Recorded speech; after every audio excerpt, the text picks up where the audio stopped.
National Weather Service in Birmingham has issued a tornado warning for Blount County in central Alabama, north central Jefferson County in central Alabama, east central Walker County in central Alabama, until 6 p.m. Central Daylight Time.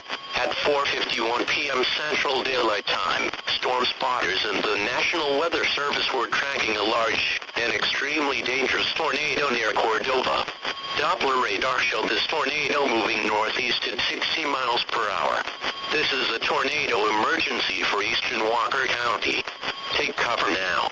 Locations impacted include Dora, Sumiton, Cleveland, Blountsville, Oneonta, Lynch Park, Rocky Hollow, Sipsey, Arkadelphia, and Kimberly.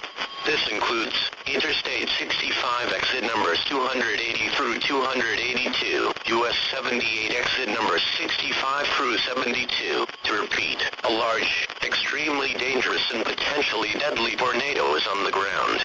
To protect your life, take cover now. For your protection, move to an interior room on the lowest floor of a sturdy building.